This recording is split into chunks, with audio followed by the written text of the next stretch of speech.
Once again, I'm Todd Green with the Federal Reserve Bank of Atlanta, and I can't be more excited about the panel that we have this afternoon. I think it's really, we've heard a lot about so many different components from education to health, and I think this panel is really going to kind of tie it all up. First of all, this gives us an opportunity to really talk about what happens with the individual and that person.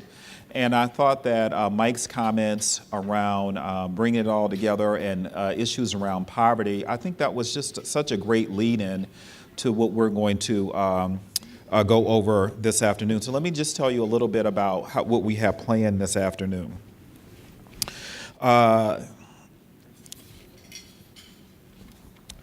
am, of course, not going to read the bios as we've discussed in the past, but I am going to bring up Tanya, who's going to talk a little bit about her research that I think is going to be, I've gotten a chance to see the slide deck. I think you'll find it very interesting. Then Sandra Dennis is going to kind of build on this theme that we have around this cross-sector collaborations. And Catalyst Miami has been doing quite a bit of work in this space, so we'll have an opportunity to have a conversation with her. And then we're going to hear from Deborah from Northern Trust, and she's going to really reflect on how the community development finance tools can be used to address these connections. I did overhear that we had some questions about, well, how do we bring this all home and how do we make all of this happen? So that's what we'll cover today.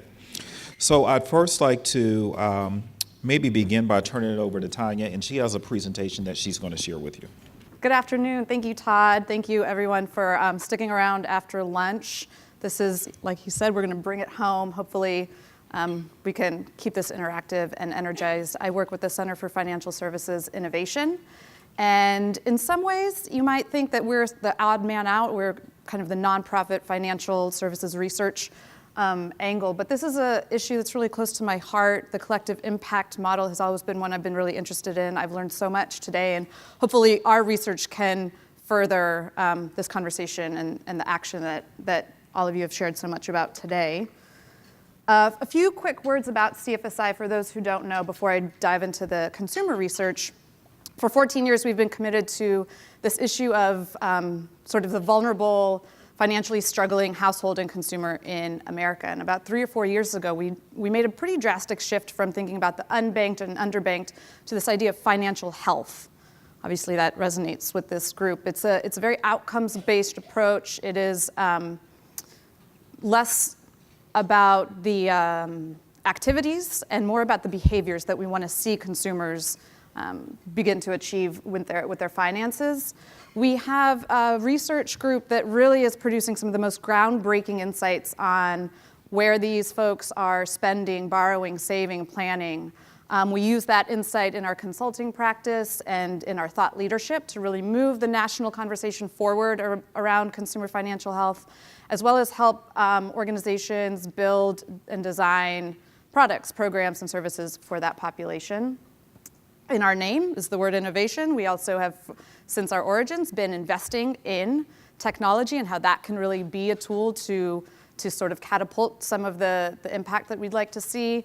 Our most recent sort of showstopper type project there is the Financial Solutions Lab. It was a $30 million investment by Chase to help us identify the best and brightest fintech operators. We'll be talking about them in a little bit. And we do all of this by running a network of 130 and growing organizations, nonprofits, credit unions, large national banks. So I'm going to be talking about the U.S. Financial Diaries today. Anyone familiar with that work? Great. So the U.S. Financial Diaries is a joint initiative of NYU's Financial Access Initiative and CFSI. The project was started in 2010 with leadership and financial support from Ford Foundation, Citi Foundation, and additional guidance from Omidyar. There's a book that is recently published called the U.S. Financial Diaries, and for those interested in this type of work, I really encourage you to take a look. It's very person and consumer oriented. It really tells a narrative of financial lives in America. So what is it? We spent a year visiting 235 households around the country And every 2 weeks, we went and sent field researchers in to track every dollar spent, shared, saved, borrowed, lent, earned, under the mattress. I mean, it was very micro level type data in these households, and got a pretty bar none look into what the financial lives of struggling Americans really looks like. I think there's a lot of fallacy and myth about what it looks like, and so we got to uncover a lot of reality. So I'm thrilled to be able to share some of those with you today. I want to take a quick detour while that was happening, and externally, CFSI was internally refining our idea. So we have this financial health definition and journey. I want to just sort of overlay that framework with what you'll hear in the diaries narratives. So financial health, right? The word health implies that maybe folks in the room can identify it. We think about, what are we doing day to day?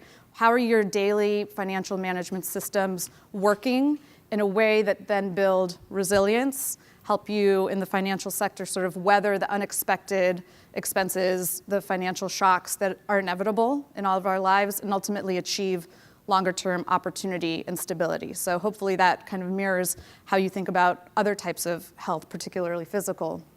This journey was created for financial institutions and nonprofits that want to sort of travel that path. And again, there's, I think, some mirroring to the physical health space. You want to orient and align, what does financial health mean, and what does it mean for my work? I think conversations like this one are so energizing because we're figuring out how our work translates. That word's been used a lot, translational, into other sectors and vice versa. And I think that's important, and it's a key part of our idea of financial health. We need to diagnose it. Obviously, that's a word we borrowed directly from the physical health space, using benchmarks and metrics. And we use that information, once we've identified some of the issues, to design and deliver the appropriate services and responses and programs, and then continue to track and improve. So even though this is a line, it's really something that's more circular. We created some indicators to help folks measure financial health. You measure what matters. That's maybe for a different day. Consider that a teaser. So our first kind of consumer-oriented insight or focus area I'm going to talk about is income volatility and uncertainty. So this is likely something you've heard in passing or different conversations that discuss the financial health of the US.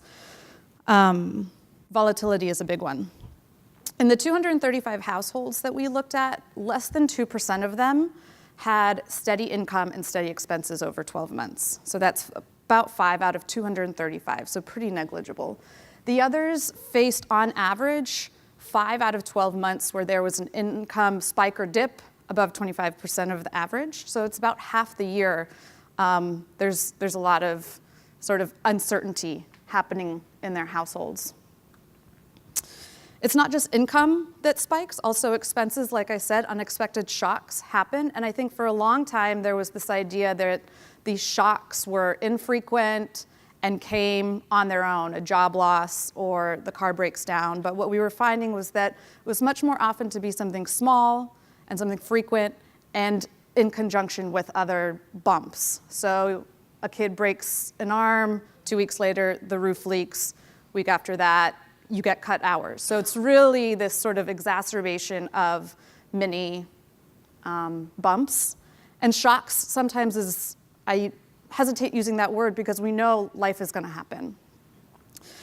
In the mismatch that you see here, 30% of the time, an expense spike was met with an income spike. So maybe the roof collapses the same time you get your tax refund. So you can pay for it with that extra money. 70% of the time, it doesn't. So folks are really sort of juggling a lot. Sam and Sarah Johnson, they're a hardworking couple in Ohio. They have 2 kids from previous marriages. They have one of their own. They have 3 or 4 jobs. Sarah's going back to school. These guys have these volatile incomes that we spoke of. They have frequent unexpected expenses. And I want to use that financial health framework briefly, the day-to-day resilience, long-term opportunity, to kind of discuss how that impacts their lives. they're living on the edge all the time. They don't pay any of their bills. They're not automated. They always want to have sort of control over when the bill gets paid and make sure they have money to cover it. When money's been tight, they've downgraded their food choices or they've delayed taking prescription medicine. So obviously there's a very real health impact. In terms of resilience, they have no savings. So in those kind of income spike periods, they rely on family, they rely on their community. Their mom has given them furniture, their neighbors do their childcare. So a lot of that resilience we're seeing is communal, less than it is financial. On the opportunity front, I know that we're going quickly, but there's, like I said, no savings. There's a lot of debt. It makes it hard to sort of plan for and build something long term. So this highlights some of the diary's takeaways. There's spiking that happens, and we want to try to figure out how to smooth that. If there's a way to smooth income and expenses, that'd be really helpful. So aligning inflows and outflows, balancing structure and flexibility, enhancing control that the consumer has because their timing is so sort of individual. So thinking about the journey, sorry, this animation sort of went backwards. I'm with Kevin on the lack of animation, just make it simple. Designing products. Both financial institutions and other service providers need to think about ways in which what they're providing can help smooth, right? Help cope with volatility. We know that's such an integral part of lives, so how do we make services, products that adhere to that? Flexible pay schedules, real-time payments. That term, money's burning a hole through your pocket. It sometimes really is. It's like once you have it, you sort of want to just get it out, have the bill paid, and not be thinking about it. So this monthly same amount of money per payment is a little antiquated and not that useful for a lot of folks. Customize it. So our financial lives, like our health, like our education, is something very personal. So we're in a world of big data, and there's ways to do it securely and safely, but sort of tracking how folks have their income and expenses going in and out. Technology is doing a great job of being able to sort of aggregate different accounts. So personalizing and making data-driven decisions about how much and when bills should get paid. And one, on the diagnose piece, don't assume that variations from month to month mean you're not financially healthy. So we shouldn't be expecting consistency and equating that with financial health. The second topic area is savings. So we noticed that 17% of the income folks were making were flowing into savings accounts. But we also know that the personal savings rate for the US is 5%. So there's a big difference there, right? So what the savings rate is doing is taking what's at the end of the year, what's in the account, versus the 17% of income flowing in really tracks less about what's going out or what's at the end of the year, but as a percentage of one's income, how much sits for however long a period of time in a savings account. I think there's a really sort of old school way about thinking around savings that it's long term, that it's big dollar, and that is overwhelming, and that is inaccessible to a lot of us. And so we just sort of step away or put our head in the sand. And if we actually look at how we're saving, there's a lot of activity throughout the year that's going in and out. And what people are doing is they're saving up and they're spending down when they need to. And that is a form of resilience, and it should not be equated with ill financial health. A lot of traditional financial institutions are weary of low-income consumers because their balances are low in their savings account, but their volume is really high. So we encourage providers in our network to really think about how to continue to encourage and nudge some of that savings behavior. And I'll share the insight in a minute. I think that's all I had to say there. What's next? Oh, let's meet Melinda. She's 51. She lives in New York City with her sister, and she has a wide variety of jobs. She babysits, she works at a couple of restaurants, she sells some of the goods that her family from Colombia sends her, and then she sort of circulates that money right back to Colombia. So there's formal and informal and social ways that she's stitching her financial life together. And for savings, 26% of her monthly savings goes into a savings group. Are y'all familiar with lending clubs, savings groups, lending circles? So again, this insight around finances being very communal and often informal. This idea of banked, underbanked assumes that banks are the solution, and it's so wildly inaccurate, which is one of many reasons we moved to this idea of financial health. But, again, this is just to illustrate that people are managing incredibly complex financial lives. Somebody this morning mentioned that those that are sort of fragile, financially fragile, walking the cliff are often, if not always, the most aware of their finances and every penny that's coming in and going out. Some of these insights, now, soon, later, I thought to me was one of the most interesting of the many takeaways that diaries shed. Folks aren't thinking about abstract, long-term, big dollar amounts. They're very focused on the immediate, and you can't really think long-term or abstract without having some relief and some security in what's happening right now. So folks are saving and earning for immediate, but also for soon. In a couple of months, one of the diaries, the son, he had lived with his parents, wanted to save up enough for a first month's rent and deposit on an apartment.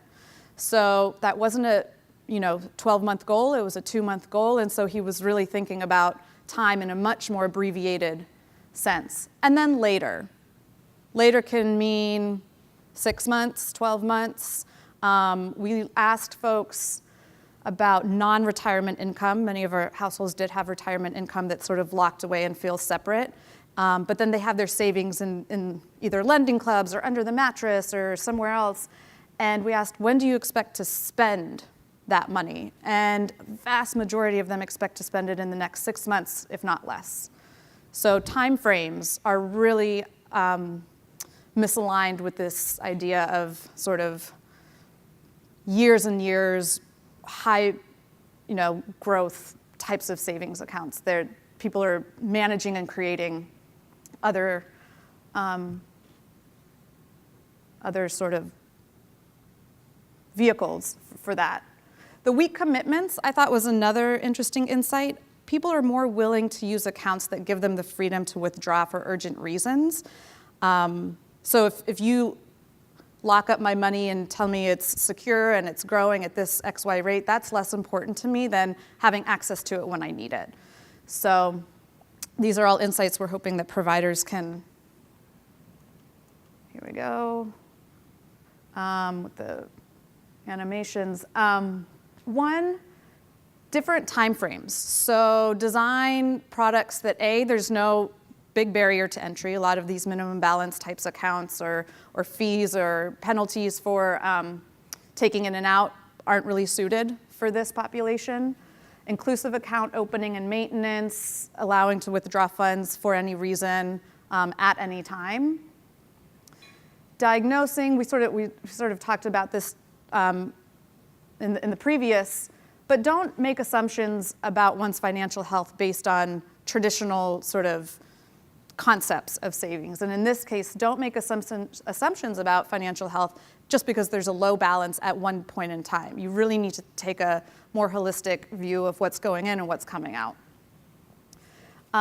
Light touch advice and financial coaching. I think there is something to being nudged, to being encouraged to save at opportune moments. A lot of technology companies will sort of alert you in real time if you have an opportunity to save, even something like $1.50, or if you don't buy a cup of coffee, you can let them know, and they gamify the whole thing and reward you for sort of small incremental savings.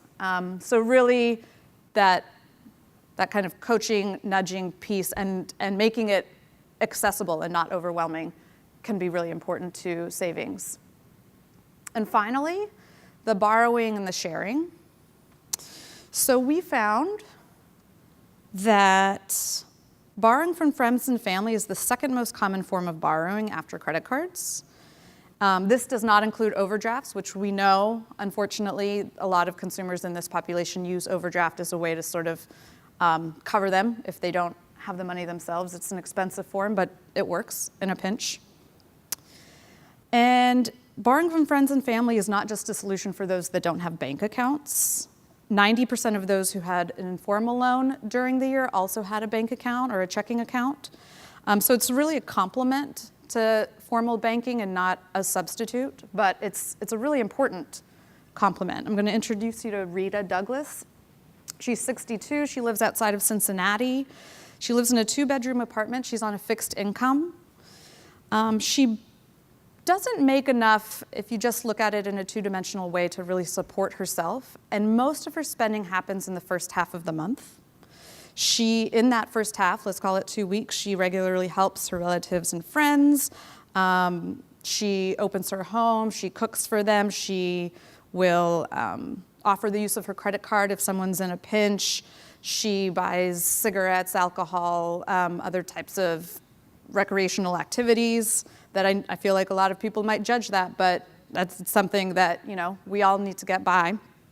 And the second half of the month, she runs out of money. And we never found a month in the 12 that she was really in a bind because she had a community that would come in and help her get to a doctor's appointment or help her by, sharing a potluck dinner, or her church, who she tithed to in a pretty significant way, would often support her with non-financial resources at the end of those 2 months. So she's really found this way to kind of cyclically survive through the month by relying on some of these informal relationships.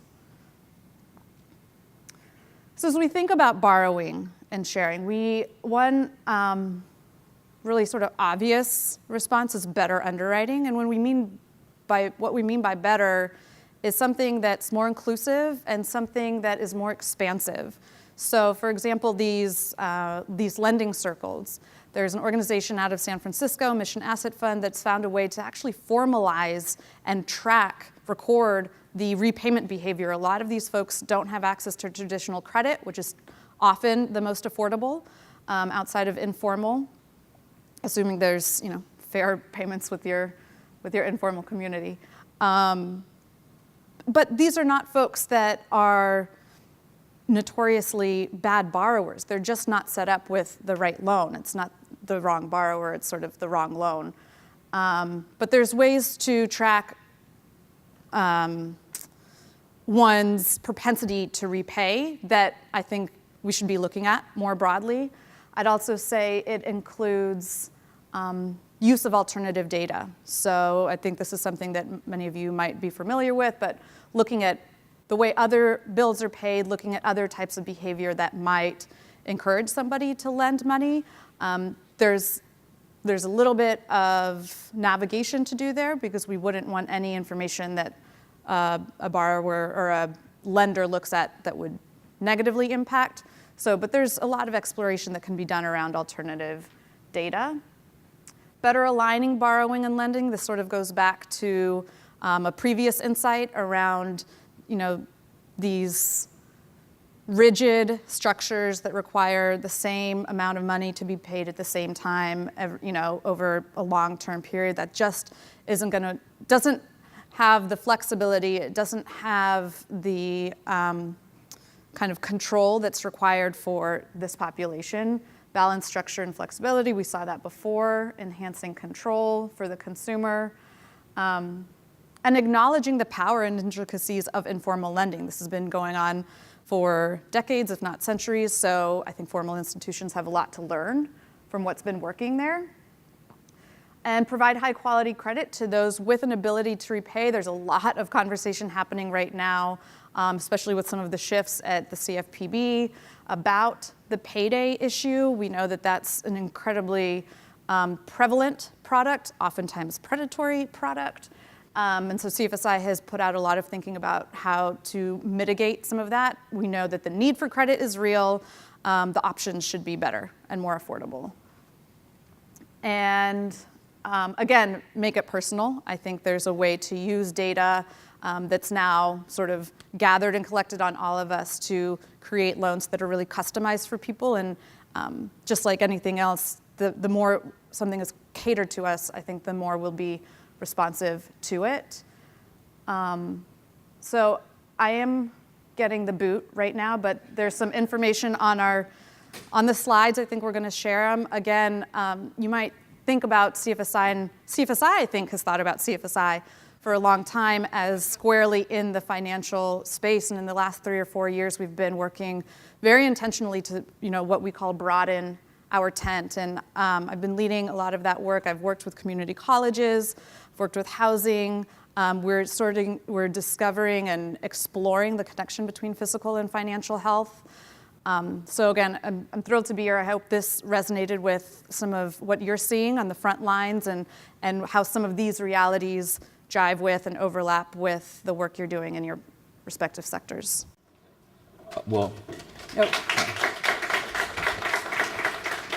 Thank you, Tanya, for that. And for those of you who have not had an opportunity to read about the financial diaries, I'd certainly suggest that you do. I, for one, probably thought I knew a lot about this sector, but actually digging down and really understanding what individuals are facing is everyone's different, and there's certainly an opportunity to understand that. So with that, I want to switch to Sandra. So Catalyst Miami certainly has been, you actually live this work every day. So these are the people that you work with. So you could probably write your own book on financial diaries. At some point I'd be curious about how that plays out in this community and among different populations. But nonetheless, I want to kind of bring this back to this discussion around health. And so with your work around financial counseling, tell me how Catalyst has integrated that work from a health perspective. So it reminds me of something one of our clients said to me. And Catalyst have been doing health enrollment work from funding from the Children's Trust, who's in the audience today, for quite some time. And one of our clients said to us, it's only rich people who go to the doctor for fun. And that's a relevant statement. When you are living on a fixed income, when you don't have access money, when you're pinching pennies, you do not have a copay, you don't have the luxury of thinking about things that are not currently impacting you. And so for the time that I've been at Catalyst, we have the Prosperity Campaign, and we've been looking at the intersectionalities between health and wealth for quite some time. And more recently, we've been doing work with Baptist in South Dade, which is a really unique area.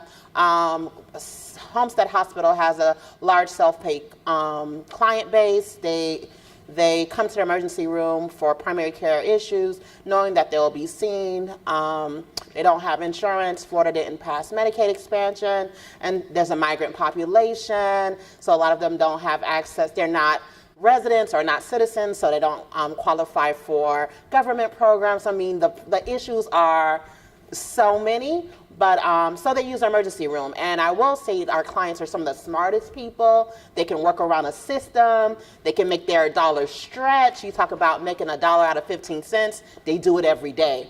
And so I think that for us, using an emergency room may seem, this is not something you should do. These are smart people who know, bill me, I still won't have the money.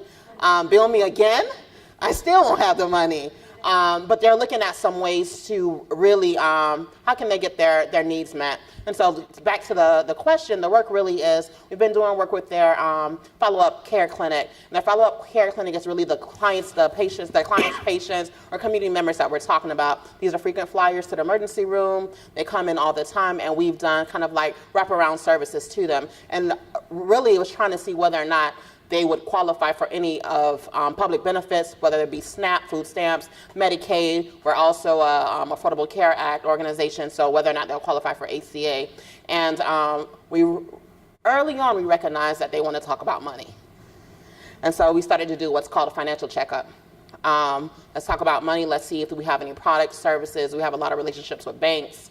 How can we be of service to these clients? And it's really been an interesting ride. I know you have more questions, but I'll just say, folks need more money. And I think there are intersectionalities, ways that we can come together as a community to really advocate for folks. We're talking about folks who can be at a job for 20 years and only make $8 for 20 years. That's an injustice, right? And so we should come together and think about these things. Yeah, thank you for bringing up that point. I think that also builds on what Mike had to say. So making this connection is so important, and the work that you do is so important there. But I'm curious about the relationship that you have with Baptist. And this goes back to the money. A lot of the conversation that we're having today is so that we as organizations can be equipped and bring some of these efforts to scale. So I'm curious, how is this project funded, and how are you able to kind of work through that? Baptist funds this work, right? And we do have other funders who are supporting this work. For instance, the Children's Trust supports our health enrollment work, but we have folks, we were actually co-located in the Homestead Hospital, seeing their emergency, the clients or their patients who come into the emergency room. And so the way that this funding works, and I think it's an opportunity for a lot of folks here, is that we help their bottom line. So the folks who are their follow-up care clinic patients who continue to come into their Homestead Hospital, after they've been case managed through us, we refer them to federally qualified health centers, to programs that happens in the communities. We help them navigate not having insurance, and they don't return as often as they used to. And that has major dollar impacts for Homestead Hospital. So they fund their work. They're one of our largest funders. And I think it's a win-win for both of us. They fund that work, and it then helps them to bring down their bottom line. And they have a lot of self-paid patients, folks who don't have insurance. Folks will never be able to pay those bills, and we help them navigate how to use community resources. There are a lot of federally qualified health centers who do free services as well, how to have confidence enough to tell folks at this federally qualified health center, I know I can't be turned away. And so a lot of empowerment work as well, and helping people to understand what their rights are. And really, someone said it earlier today, the emergency room is your last resort.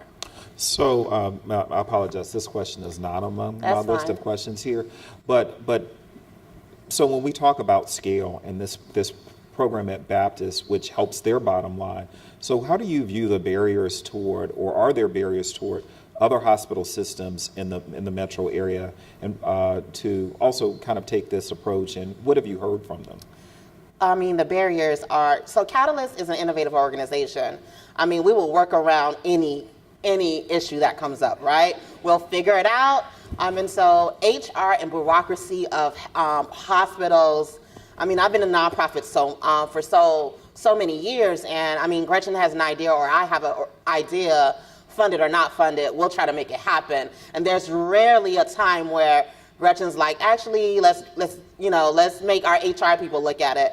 And so there was a lot of issues around HR, really understanding the work that we do. So specifically around, we try to have their low-income staff members to really not only serve their patients, but there's a large environmental folks, the folks who clean the hospital, the low-wage nursing staff. We really wanted to impact them, and their HR department came back and thought that we were offering services to one group of employees and weren't offering to another. And so it's the way you spin it. But what we did is we just showed up to fairs where we knew the employees would be. And so it's not that the hospital directly made that connection for us, it's we found a way to work around it. And so I would encourage every nonprofit or any other organization who's looking to work with organizations that have these kind of bureaucracies that we're not very familiar with, to work around it. Don't get discouraged. Really be your team members. I mean, I have staff at the front line who are like, Sandra, we don't know. I'm like, let's get it done. Really do your research, work around it, get creative, show up to where you know people will be because they work at Baptist or because they're their clients. And so we've worked around it, and we still have benefited from a great relationship with that anchor institution. Okay, I appreciate that. Thanks for sharing that. So we're going to move to Deborah, but before we do, I want to remind everyone that if you can get your questions together, we're going to turn to audience questions in just a few minutes. And I know Gretchen and maybe a few other people are around collecting questions, so we'll get to that. So Deborah, I love banks. So I work at the Federal Reserve Bank, so we love banks. So this is just such an interesting space to think about banks and this intersection around financial well-being and physical health, et cetera. So tell me about why is a bank engaged in this, and what types of tools or programs do you have in order to help to facilitate responding to these needs? Yeah, so I think we're going to pivot a little bit. So we actually are a wholesale bank for CRA purposes, which means we're not a retail bank. So we don't do any consumer lending at all. I think what I'm going to try and do is sort of bring some actual examples of things that we have invested in the different issue areas that have been discussed today. So we're a $120 billion financial institution headquartered in Chicago. I manage our community development and investment group. We have a portfolio of about $860 million in community development investments. We invest pretty much in anything. So we're looking at capital gaps. I always say we kind of straddle between a bank and a foundation. So we underwrite like a bank. So these are debt investments that we're making, but we price like a foundation. So really patient, below market capital. We invest in CDFIs. We invest directly in not-for-profits. We've done 4 social impact bonds. We invest in social enterprise businesses. We have an allocation of new markets tax credits. We invest in low-income housing tax credits, and we do SBIC investments. So we're really looking at capital gaps. And obviously health is a big component of what we're investing in and who we're investing with. So I just wanted to give a couple of examples of some of the things that we have done. So we're talking about anchor institutions. So we have a situation in Chicago where Loyola Medical School in Chicago had actually changed their policy and were admitting dreamers. So DACA students that had successfully gotten into medical school, they would let them into medical school. That's great, but the big issue with that is that they have no access to financial aid. So they couldn't pay for medical school. So Loyola was going out and trying to fundraise that money, and it was really hard for them to do. So they connected with Trinity Health Network, and Trinity was sort of said, we would like to help you. So Trinity was a client of ours, and so they came to us and said, we would like to do this, and we were like, okay. So what we did was we found a local not-for-profit, the Resurrection Project, who was willing to take a program-related investment from Trinity. Then the Resurrection Project then made the loans to the students, which then allowed them to go to school. So what happened was Loyola, this was the best thing that Loyola's had ever happened to them. So they got this diverse, there were about 12 students in that first cohort that came through. And I thought it would be primarily Hispanic, it wasn't. They actually came from 7 different countries, so extremely diverse. The medical school, this group of kids that came in, they were so service focused, really giving back, brought a totally different perspective. And so the medical school was really excited about doing this again, which is where we all get to sustainability. So how do you do a great idea and then make it sustainable over time? So they came back to us again, and so we said, okay, we will fund the next cohort. So Northern Trust then invested in the Resurrection Project, and we did the next cohort of kids. And then the medical school came back and said, the doctors are interested. Is there some way that they might be able to participate? And then we said to them, you are the ones benefiting from this. Why don't you participate, Loyola Medical School, with the Resurrection Project? And they said, that's interesting, because originally they had gone and said, can we make these student loans? They said, no, we're prohibited from doing that. However, this wasn't a student loan. This was an investment in a nonprofit in Chicago. And they said, what, we think that we can do that. But we have a new president, we have a new this, new that. But we're going to start that process. So then what we did was we talked to Second Federal, which is a low-income credit union that's actually part of self-help. And we said, okay, if we could create a pool of money, and then once these students graduate from medical school, could self-help refinance that into a traditional doctor loan that could then be extended out, that puts the money back in our investment pool so that we can do the next cohort. So that then created a sustainable pool for us to be able to do this work. So we were all set up, we were getting ready to, pitch to the Loyola committee, and then we had an election, and then we had dreamers, So we are on hold right now. We are still continuing to fund our cohorts. So our cohorts are sophomores, so they still have at least 2 more years of medical school. And we're hopeful that Dreamers and DECA will get fixed and we'll be able to pick that project back up.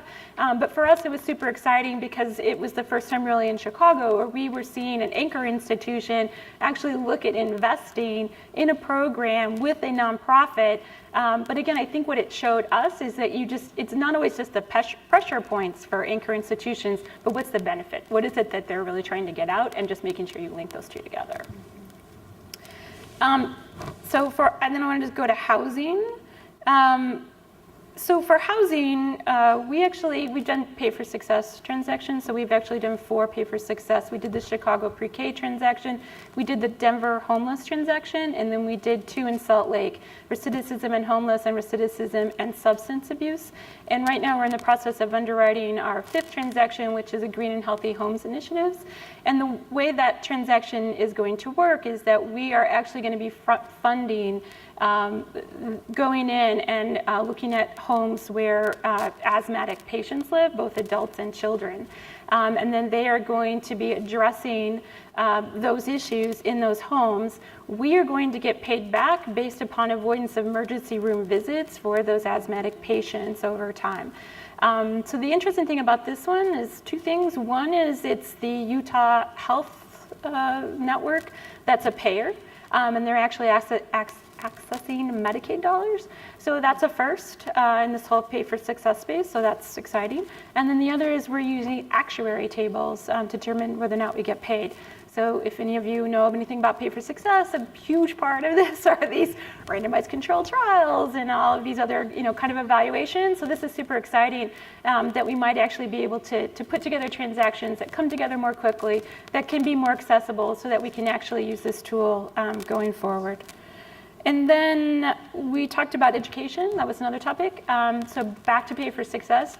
We did the Chicago Social Impact Bond. That project, what we funded were 2,600 additional pre-K slots, so early childhood education slots in the city of Chicago for low-income students. We get paid back based upon, so we front-funded that. We're paid back over time based upon success measures. We get paid back on improvement in kindergarten readiness, improvement in 3rd grade reading scores, and avoidance of special education over time. That transaction, Chicago Public Schools use a child parent center model. And so what they do is they provide high quality pre-K, but the other component is getting the parents. So actually engaging the parents in providing wraparound services. So you can imagine you can provide great pre-K to a kid. They go home at the end of the school day. There's significant stress in the family, and so a lot of that gets undone. So we brought in Metropolitan Family Services, which is a nonprofit in the city of Chicago. They actually work in the school and really almost do case management for each of the kids that are in this Child Parent Center program to really address whatever their issues are going forward. So Chicago Public Schools, in this case, it's a little bit unique because they are the payer. So they are paying us for avoidance of special education outcome payments, and they're also the service provider. The other 2 payments actually come from the city of Chicago. What was interesting about that is, at least in the early days of Pay for Success, it was usually around cost avoidance, and we've sort of grown past that, and it's really about adding value in transactions. There's actually no hard cost savings or true measurable, like a study kind of benefit to Chicago, the city of Chicago. However, there was enough research that they believe kindergarten readiness and 3rd grade reading scores were good proxies that those would be future productive citizens of the city of Chicago, so they were willing to pay for that. So that was really good to see. So for us, that transaction, actually we have 2 results. We have 2 different cohorts of results. So the first cohort came through on kindergarten readiness, blew it away. We all got maximum payments. We're all like, yay, this is great. The second cohort comes through and it fell by 50%. So then it was like, what's going on? Like, this shouldn't be happening, So the other thing that happened from Pay for Success that we really weren't thinking about was sort of this whole collective impact model that's sort of embedded in this Pay for Success transaction, where we were forced as investors to come to the table with Chicago Public Schools the evaluator that's actually looking at this, and also the academics that are all involved in pre-K, and sit down and say, what's going on here? What is happening? And really peel back the onion. And so we found some interesting things. One was teacher turnover. So there was a lot of teacher turnover. Chicago Public Schools had not done a good job of doing the TS Gold training. They can solve that, so that's good. That's a good thing. The second one was a little bit more interesting in that parents, families that were coming in where they only spoke Spanish in the school, those parents were more likely to put their kids in English-only classes, thinking that they would assimilate more quickly. Those kids performed way worse than kids that came in and were placed where they were English language learners. So if their teacher spoke Spanish and English, those kids performed very well. If they spoke Spanish and their teacher only spoke English, they're the ones that performed poorly. So it was really great learning to find that out. Chicago Public Schools can readjust, things can move forward. The avoidance of special education is a little bit longer timeline, so we don't have as much information on that one. So I think those were the things, the different categories. So, sorry. No, so actually, I think this is a good segue into this very first question that we have here. And I'm not sure who submitted this question, but it's a great one. Jason Purnell at Washington University quotes community resident. If you, excuse me, if you want to lower my blood pressure, help me pay my electric bill. Mm-hmm. I think there's really something to that, right? We've talked about the stress that people face and that anxiety and how that contributes to an unhealthy person situation and also a family situation.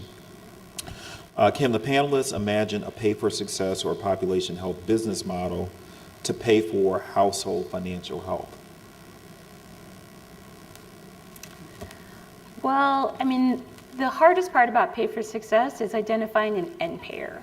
So someone has to be willing to pay for the success.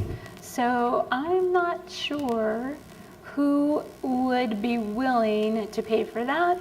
I will say to the health network person here, so the health network, getting the health networks to be payers is certainly, I think, a goal of all of us that are involved in the pay for success arena. So I guess the question may be to you, sort of. It could be, because I guess the question is always, what would you value in that scenario? And I think you talked about that a little bit in your session in terms of it has to be tied back in some way. So if you're reducing the blood pressure, which is then reducing the cost, then you'd have to figure out sort of how that would work. I guess it's possible, but whether or not it could actually happen and someone would be willing to pay for it is the real question. Okay, well, my apologies to the next person. The next question that we have here to the person. Can I say something about that? About sort of how CFSI is thinking about the business case for financial health. Two quick things that we've been thinking about a little bit is one, whether they're big banks, credit unions, or fintechs, these folks have budgets for marketing and acquisition.